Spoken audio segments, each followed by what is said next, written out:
सिंध जी तारीख़ ते तहक़ीक़ जे सिलसिले में रुख सिंधी अवां सां मुखातिब आहियां। अवां भेनरुनि भाउरुनि ऐं दोस्तनि साथियुनि खे मुंहिंजे तरफ़ां सलाम। अॼु पाण सिंध जे माण्हुनि तरफ़ां अंग्रेज़नि ख़िलाफ़ हलायल हुर हलचल बाबति ॻाल्हि ॿोल कंदासीं। अंग्रेज़नि ख़िलाफ़ हुरनि जी गोरीला वेड़ बाबति अव्हांखे आगाह कयो वेंदो। इहो ॿुधायो वेंदो त बरे सगीर में पहिरियों भेरो गोरीला जंग सिंध मां शुरू थी। हिते ई पहिरियों भेरो अंग्रेज़नि जे रेलवे सिस्टम खे जाम करण लाइ रेल खे किरायो। इहो ई सबबु हुयो जो सिंध में अंग्रेज़नि मार्शल लॉ लागू कई, रत जा दरिया वहाया, औरतुनि ऐं ॿारनि खे बि जंगी कैंपुनि में नाज़ी कैंपुनि में क़ैद कयो। ॻाल्हि ॿोल शुरू करण खां अॻु अव्हांखे गुज़ारिश आहे त असांजे चैनल खे सब्सक्राइब कंदा, दोस्तनि सां वंडींदा, जीअं सिंध जी तारीख़ बाबति हीउ सिलसिलो वधि खां वधि साथियुनि ते पहुची सघे। बरे सगीर में सिंध जे हुरन बरे सगीर में अंग्रेज़नि ख़िलाफ़ गोरीला वेड़ कंदे संदन मतियूं मुझाए छॾियूं हुयूं। बरे सगीर में पहिरियों भेरो सिंध में हुर गोरीलनि रेल खे किराए साबित कयो त सिंधी माण्हू धारीअ ॾाढ ऐं ॾहका ख़िलाफ़ जॾहिं उथंदा आहिनि त हुननि खे केरु ख़ामोश करे न सघंदो आहे। दुनिया जी का बि ताक़त हुननि खे दॿाए ई साए न सघंदी आहे। काफ़ी माहिर दुनिया जा काफ़ी तारीख़दान हिन क़ौम खे सुतल शींहं बि करार ॾींदा आहिनि त सुतो पियो आहे त ख़ैर आहे, जेकॾहिं उथियो गजगोड़ करे उथियो त चङनि भलनि दुनिया जे ताक़तवर धुरियुनि खे बि ॾंदे आङुरियूं अची वेंदियूं। पाण अॼु ॿुधाईंदासीं त सिंध में मार्शल लॉ कीअं लागू कयो वियो। असल में थियो छा जो 17 मई 1942 ते सिंध ते अंग्रेज़नि जे कब्ज़े दौरान हुरनि राति जो 12 वॻे उॾेरे लाल ऐं टंडरे आदम विच में वेंदड़ लाहौर मेल लाहौर ट्रेन खे किराए विधो। इन ट्रेन में खान बहादुर, अल्लाह बख्श सूमरो, मिस्टर नहचल दास वज़ीराणी ऐं सर गुलाम हुसैन जो पुटु मुनवर हुसैन बि सुवार हुया। रेल खे किराइण जो इहो वाक़ियो पलीजाणी स्टेशन आहे, उनजे वेझो थियो। हैदराबाद स्टेशन ते जॾहिं रेल बीठी त खान बहादुर अल्लाह बख्श सूमरे खे को संदसि दोस्त हो या हुकूमत जो माण्हू हुयो, ख़ामोशी सां वेटिंग रूम जे पोएं दरवाज़े खां ॿाहिरि कढी वियो ऐं खेसि इन रेल में अॻिते सफ़र करण खां मनो करे छॾियो। थी सघे थो त हुनखे ॿुधायो वियो हुजे हुरनि जे कार्रवाई बाबति त इतलाउ आहिनि त हिन रेल खे उॾाए वेंदो। रेल हादसे में हिन रेल ते हमले में जंहिंमें रेल जा कई गाॾा किरी पिया, उनमें 32 मुसाफ़िर मरी विया ऐं अटकल 100 खनि ज़ख़्मी थिया, जॾहिं त सर गुलाम हुसैन जो पुटु मुनवर हुसैन बि इन हमले में मरी वियो। हिंदुस्तान भारत में बरे सगीर में रेल गाॾी किराइण जो इहो पहिरियों वाक़ियो हुयो, जंहिंसां अंग्रेज़ सरकार में थरथुर पइजी वियो, परेशान थी विया। हुननि छा कयो जो सिंध में राति जो रेलूं हलाइण बंदि करे छॾियूं त किथे बि हमलो थी सघे थो, हुर किथे बि हमलो करे सघनि था। माना इहो अंग्रेज़नि लाइ तमामु वॾो सदमे जी ॻाल्हि हुई, सदमो हुयो जो हू सिंध में राति जो हुक्मरानी विञाए चुका हुया।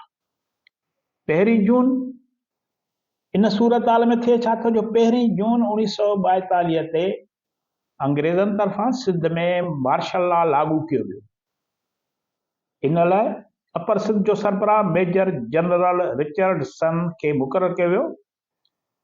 हिन वरी हैदराबाद ब्रिगेड, कोहाट ब्रिगेड क़ाइमु कयूं, 2 ब्रिगेड जोड़िया, कोहाट ब्रिगेड जो हेडक्वार्टर सांगढ़ में रखियो वियो ऐं हैदराबाद ब्रिगेड जो कमांडर ब्रिगेडियर लीग लिमिटेड हो। एसटी लेम्बर्क वो जो है सिंध जी तारीख़ ते किताब बाद में लिखिया। एसटी लेम्बर्क के मार्शल लॉ कमिश्नर मुक़रर कयो वियो ऐं नेग हिकिड़ो अंग्रेज़ो नेग उनखे पुलिस कमिश्नर मुक़रर कयो वियो। मार्शल लॉ बाद माना इहो मार्शल लॉ जो सरबराह जेको एसटी लेम्बर्क खे मुक़रर कयो। तंहिंखां सवाइ जनरल आज़म खान, जनरल अख्तर मलक, मेजर जनरल विशाल Ahmad, general Mohsin Abbas, general Sheeran संग, रिटायर्ड एयर मार्शल जो असगर खान जेको हवाई फौज में पायलट हुयो, पोइ वरी वॾनि उहिदनि ते पहुतो, सियासतदान बि थियो, शंकर संग आडवाणी ऐं हैदराबाद जो सुप्रीडेंट मिस्टर लांग हुया। मार्शल लॉ तहत सिंध में हेठियां फोर्स आंदा विया। सिंधी माण्हुनि हुरनि जे जिदोजहद खे कुचलण लाइ हवाई फौज जा 12 स्क्वाड्रन, 24 जहाज़, 150 माण्हुनि जो अमलो उनजो हेडक्वार्टर सखर में मुक़रर कयो वियो। पैदल फौज 3 इन्फेंट्री डिवीज़नूं, 60,000 सिपाही हेडक्वार्टर हैदराबाद सखर में मुक़रर कया विया। मोटर ट्रांसपोर्ट सेक्शन 4 स्क्वाड्रन, 600 लारियूं हेडक्वार्टर शहदादपुर ऐं केटीए में रखियो वियो। जॾहिं त उठ ऐं घोड़े सवार 8 स्क्वाड्रन, 2400 माण्हुनि जो अमलो हेडक्वार्टर जमड़ाऊ ऐं हथुंग में मुक़रर कयो। मार्शल लॉ हेठि समूरनि एराज़ियुनि सां फ़ौजी कानून लागू कयो वियो।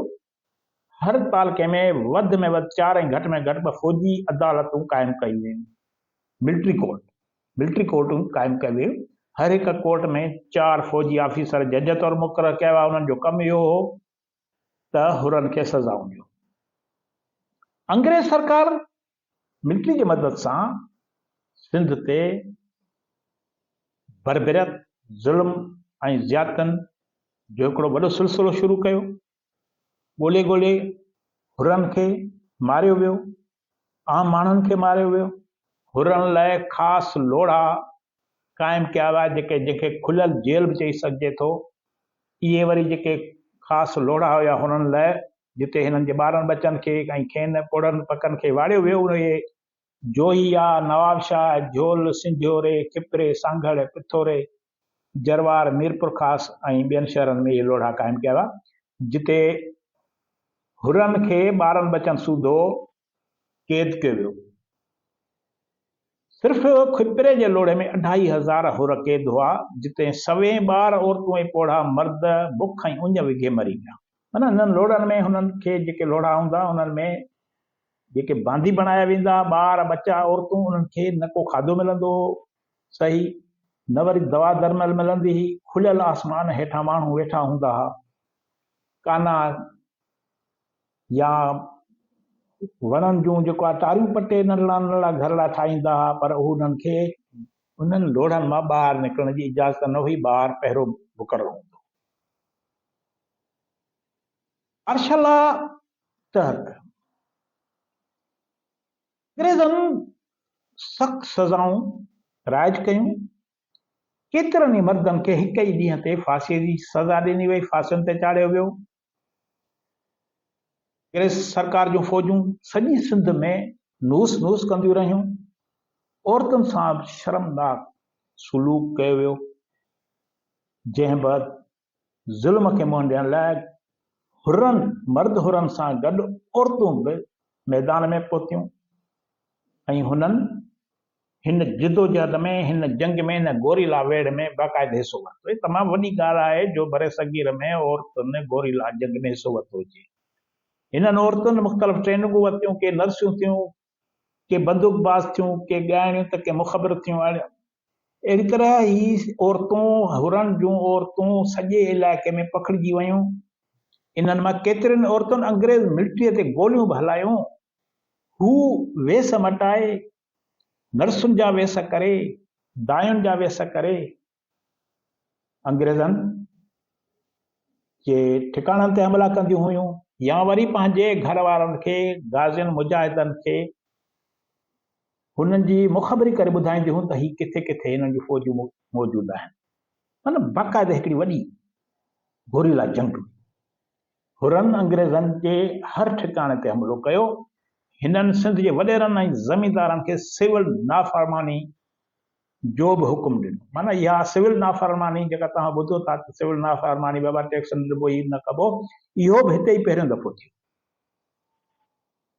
सिविल नाफ़रमानी जो हुरन हुकुम ॾींदे सभिनी ज़मींदारनि खे हुकुम ॾिनो त सरकार खे ढल न ॾियो, पर असांखे हुरन खे पहुचाई वञे, न त अव्हां सां ख़राब सलूक कयो। इन सॼे सूरत हाल में सरकार वटि टैक्स जमा थी न पियो सघे। हुननि जा पंहिंजा जेके हुया मुलाज़िम उहो मुख़्तलिफ़ एराज़नि में ज़मींदारनि ताईं तपेदार ज़मींदारनि ताईं ढल उगाइण लाइ पहुची न पिया सघनि। हुननि खे ख़बर हुई त जिते वेंदासीं उते फुरबासीं या मारिजी वेंदासीं। तपेदारनि ढल जी ओगाड़ी बंदि करे छॾी, फील्ड में वञणु बंदि करे छॾियो, जंहिं करे अंग्रेज़नि चयो त भई हाणे जेको आहे सो तव्हां ढलूं अची असांखे ऑफिसनि में पिया। ख़ैरपुर रियासत जो हिकिड़ो कमानी हुयो सैयद गुलाम रसूल शाह। हिन वरी ख़ैरपुर जे हुरन ऐं आम शहरनि सां एॾो ज़ुल्म कयो, एॾा हमला कराया, क़ैद कयो, औरतुनि सां इंसानियत सलूक कयो, जो सभु सिंध जा माण्हू हुन मां बेज़ार थी विया ऐं हुरन हुनखे पंहिंजे निशाने ते रखियो। हुरन खेसि मुंहुं ॾियण लाइ रिथा जोड़ी ॻोठ खंवारीअ में हथियारनि सां लैस पहिरेदार बीठल हुआ ऐं मशीन गनूं फिट थियल हुयूं, पर हुरन उते वञी हमिलो कयो, कमानीअ खे सोघो कयो, गुलाम रसूल शाह खे वञी ॻले मां पकड़ियो ऐं खेसि गभा गभा करे छॾियो। जेको पाण खे ज़ुल्म जो बादशाह सम्झंदो हो, उन गुलाम रसूल शाह खे हुरन टुकर टुकर करे छॾियो। छाजे करे हू सिंध जो पंहिंजे वतन जो गद्दार। गुलाम रसूल शाह जे क़त्ल सां हुरन त ख़ुशियूं कयूं, पर सॼी सिंध जे अवाम में ख़ुशी पकड़जी वई। छाजे करे हुन सॼी सिंध सां ज़ुल्म कया।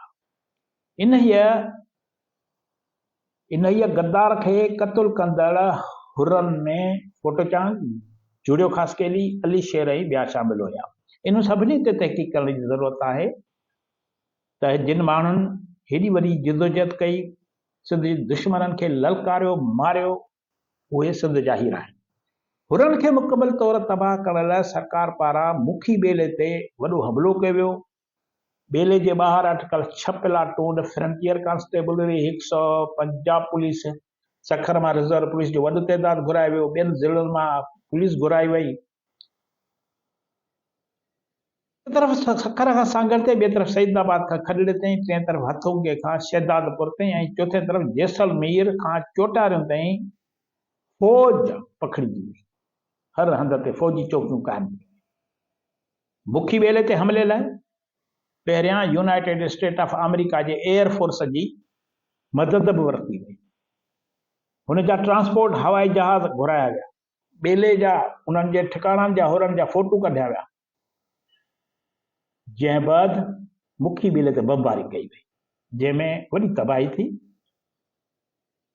सॼे ॿेले में बाहियूं लॻी वयूं, वण टिण सड़ी नास थी विया। मोहम्मद उस्मान डिपलाई पंहिंजे सांगड़ नावल में लिखे थो त जीअं त हुरन जो वॾो तइदाद मुखी ॿेले में रहंदो हो, इन करे इन बमबारी में उन्हनि जो पंहिंजो सॼो बारूद सड़ी वियो। हुरन इहो तरीक़ो हिननि केतिरनि ई ॻोठनि सां जारी रखियो। मिलिट्री वारा ओचितो कंहिं न कंहिं ॻोठ ते हमिलो कंदा हुआ, माण्हुनि खे गोलियुनि सां उॾाईंदा हुआ, ॻोठनि खे बमबारी करे तबाह करे छॾींदा। हुरन ऐं सदन ॻोठनि खे तबाह करण सां गॾोगॾु अंग्रेज़ मिलिट्री पीर साहब पागार जी समूरी मिल्कियत खे तबाह करण जो फ़ैसिलो करे चुकी हुई। 22 अगस्त 1942 ते पीर जो ॻोठ में दरगाह जो कोट किराइण लाइ हमिलो कयो वियो। कोट जी ॿाहिरीं भित जे अंदरां दरगाह, मस्जिद, बंगला ऐं केतिरियूं हवेलियूं मौजूदु हुयूं। मस्जिद ऐं दरगाह सैयद मोहम्मद राशिद रोज़े धणे खां सवाइ बाक़ी हर शइ खे बमबारी में तबाह कयो। कोट मां हासिल थियल अनाज हैदराबाद मोकिलियो वियो। एतिरे क़दुरु जो जायुनि जे छितनि मां काठ ऐं शहतीर बि न छॾिया। सॼे हिंदुस्तान जूं अखियूं उन वक़्तु सिंध में हुयूं ऐं सिंध जे रवासियुनि पंहिंजे धरतीअ खे आज़ादु करण लाइ रत जा दरिया वहाए छॾिया। सिंध नई तारीख़ लिखी रही हुई। सिंध पंहिंजो, सिंधी माण्हुनि पंहिंजो वजूद साबित कयो त हू कंहिं बि ज़ुल्म खे कंहिं बि वक़्तु ललकारे सघनि था, उनखे नाश करे सघनि था। अव्हां जी वॾी वॾी महिरबानी। ईंदड़ वीडियो ताईं इजाज़त।